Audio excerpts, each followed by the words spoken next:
Invincible Season 4, Episode 2 just dropped, and it pulls us straight into the darkest heart of the Viltrumite Empire. This is I'll Give You the Grand Tour, a brutal, lore-heavy episode that finally reveals exactly where Omni-Man came from and why he became the ruthless conqueror we saw in Season 1. This is part 1 of our full shot-by-shot breakdown. Let's dive deep, no details held back. The episode opens deep in space with a cold, silent shot. A lone meteor streaks toward the beautiful blue planet Viltrum. But this is no ordinary rock. As it enters the atmosphere, it sheds its outer shell mid-descent, revealing a long dagger-shaped biological weapon hidden inside. It slams into the surface with tremendous force and immediately begins releasing a mysterious green gas that will soon change the fate of the entire empire. Centuries ago, we cut to a young Nolan who looks almost exactly like Mark. He stands confidently in front of a class of Viltrumite children inside a grand hall. Behind him towers a massive, imposing statue of Emperor Argal. With calm authority, young Nolan teaches them their dark and violent history. He explains how Argal united their warlike race and launched them on a path of total galactic conquest. Argal was later assassinated by the Betrayer, an act that triggered a massive purge killing millions. Yet the Empire proudly claimed it only made them stronger by eliminating the weak. The children chant together in perfect unison, "The universe is ours by right, all is ours." Nolan dismisses the class with a cold, chilling warning. "Combat training tomorrow. At least 2 of you will die. Bring weapons." Right after the lesson ends, young Nolan faces his own brutal final test. A savage rite of passage that every Viltrumite must endure. His own parents descend dramatically from the sky into the training arena for a deathmatch. On Viltrum, becoming an adult means you must survive, or even kill, your own parents to prove your strength and worthiness. The fight is vicious and extremely bloody. His father grabs him by the throat and chokes him mercilessly. His mother pins him down to the ground and rains brutal punches, exactly the way adult Nolan once beat Mark into the ground on Earth in Season 1. Blood sprays violently across the arena with every impact. Nolan fights back with everything he has, refusing to give up. In one desperate moment, he stabs his mother in the eye with a sharp rock. She yanks it out without even flinching and keeps attacking with even more fury. His mother finally calls them both pathetic and flies off in complete disgust. His father eventually stops the fight and declares Nolan an adult with the simple, cold words, "Make Argal proud." This one powerful scene completely reframes everything we thought we knew about Omni-Man's ruthless parenting. It shows that the brutal lesson he gave Mark was simply the same lesson he received from his own parents. Then, without any warning, disaster strikes the entire planet. Alarms begin to blare loudly across Viltrum. Soldiers suddenly collapse where they stand, bleeding heavily from their eyes, nose, and mouth. More meteors rain down from the sky. It is the Scourge virus, a biological weapon specifically engineered to target and destroy Viltrumite DNA. The horror unfolds in terrifying, graphic detail. Billions of Viltrumites convulse and die right in the streets. Bodies quickly pile into massive mountains of white-clad corpses. Even the dying Viltrumites ruthlessly execute alien slaves to hide their sudden weakness from the rest of the galaxy. Young Nolan and his mother both fall desperately ill from the virus. He barely survives the infection. She does not. His father perishes as well. We see a heartbroken young Nolan forced to help dump the dead bodies into space, including the bodies of his own parents.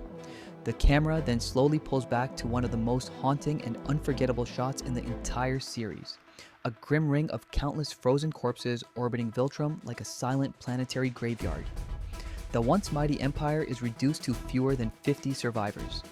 This catastrophic event is exactly why Nolan was originally sent to Earth, to find a genetically compatible species to help repopulate the Viltrumite race and save them from extinction.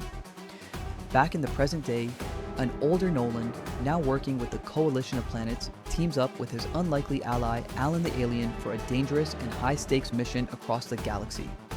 Their goal is clear: gather powerful weapons, recruit new allies, and collect critical intel to prepare for the inevitable war against the remaining Viltrumites. What follows is what Nolan and Alan call their Grand Tour, a journey that takes them to several dangerous and exotic worlds filled with both opportunity and deadly risks.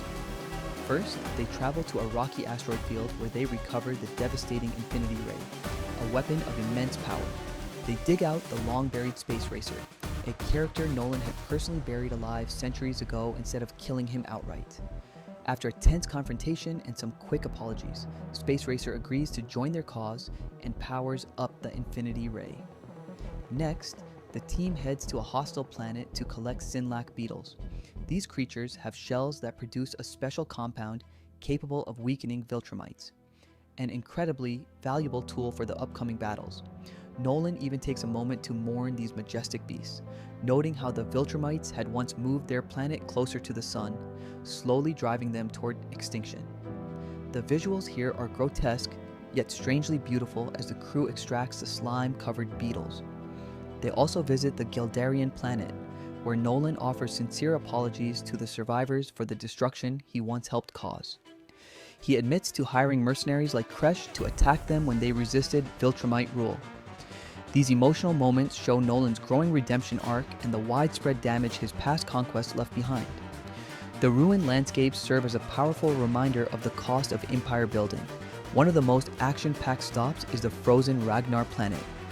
Nolan had previously used a solar disk to freeze the entire world and contain the vicious Ragnars, deadly creatures that could now serve as weapons for the resistance. When the planet begins to thaw, the Ragnars awaken and launch a ferocious attack. The fight sequence is intense, with Nolan and Alan battling side by side, while the ship's crew nearly mutinies from the danger. In the end, they manage to capture several Ragnars and escape with these powerful new assets. Throughout the Grand Tour, the buddy cop chemistry between Nolan and Alan shines through and brings rare moments of much-needed humor amid the high tension and life-or-death stakes. Alan's sarcastic jokes and laid-back attitude contrast perfectly with Nolan's serious, battle-hardened demeanor. But the real turning point comes when they finally meet the betrayer himself, Thetis, the one who assassinated Emperor Argal long ago. In a private and shocking confrontation, Thetis reveals the ultimate truth. He was the one who created and deliberately spread the Scourge virus to cripple the Viltrumite Empire and end its brutal tyranny forever. The virus wasn't an outside attack. It was an inside job by someone who wanted to save the galaxy from Viltrumite domination. Nolan explodes in pure rage upon hearing this. Billions of his people are dead. His entire family was wiped out.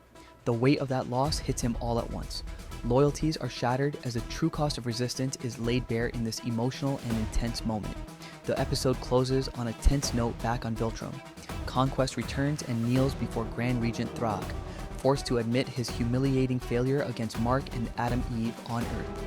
Throg shows no mercy and coldly assigns more work, reminding everyone that the Viltrumite threat remains very real and far from over. This episode is a true game changer for Season 4. The flashbacks in Part 1 added brand new depth to Nolan's tragic past, while the Grand Tour in Part 2 shows his complicated path toward redemption.